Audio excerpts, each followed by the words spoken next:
Yes, as the title suggests, this is yet another minimalism video. If you're new around here, hi, I'm Sadia, and today I want to share with you the top 10 benefits to minimalism that I have come to learn and reap since adopting this practice.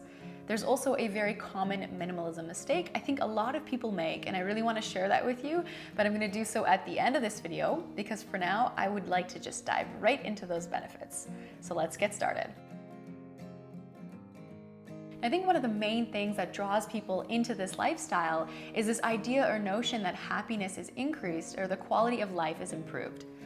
Now, advertisements keep telling us that stuff will make us happy, that it's only by having that we will feel fulfilled. Having that perfect man or woman, the body of your dreams, the most luxurious car or house. But happiness is a state of being and not having. It's experiences that we remember, and that is something that minimalism constantly reminds me.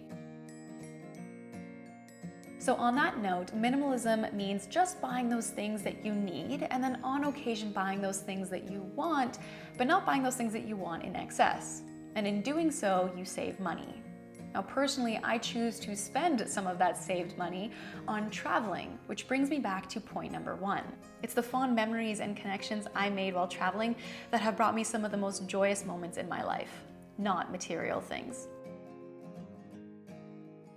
Less consumption means less waste, and by recycling and donating those things that you no longer need, that means someone else can benefit from it, which means they're going to be buying less of the new stuff and less waste yet again.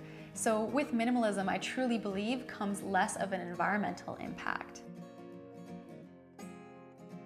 You know, one of the things I learned that it wasn't just the clutter in my life. These were the things getting in the way of me living the life I truly wanted to live. Remember that organized clutter is still clutter. It's often what we hold on to that holds us back from improving our lives. So don't carry around what you no longer need, whether it's in your pocket, in your home, or in your heart. Now, this is not just anecdotal. Studies are showing us that there is a direct correlation between the number of possessions that somebody has and the amount of stress that they experience. So in other words, having more stuff means you're maybe more prone to being anxious. I feel that my mind has been more at ease since adopting this lifestyle. And I think it's because less of my mental energy is focused on doing those things I feel I need to do, like cook, shop, clean, and now I can focus more on doing those things I truly want to do.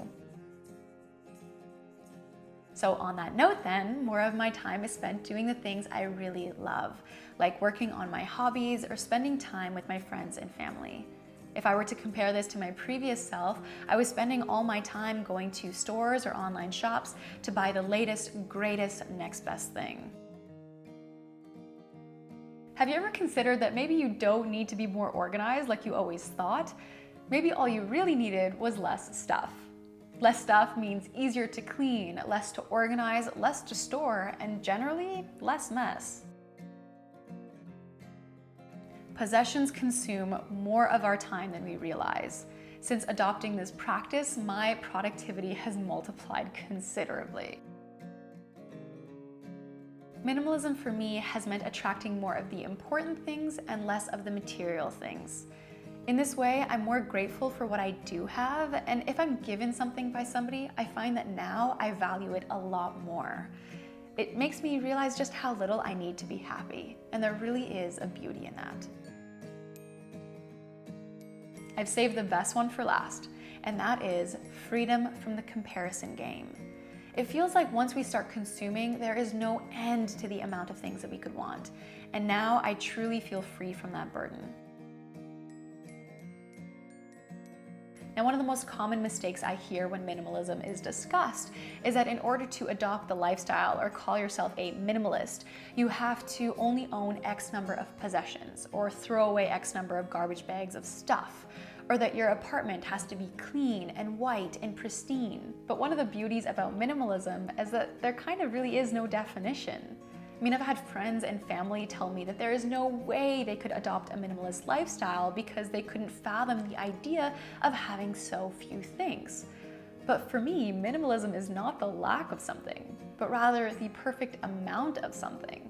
So define minimalism for yourself in any way that's going to help you bring in and reap these benefits that you're looking for in your life. So what do you think? Is minimalism something you can see yourself incorporating into your life more? Any benefits you could reap from it? Or maybe you were somebody who is put off of it because of that common mistake that I mentioned. Or are you somebody who is just truly happier having some extra stuff around? It makes you feel more secure. In any case, I would love to hear about it.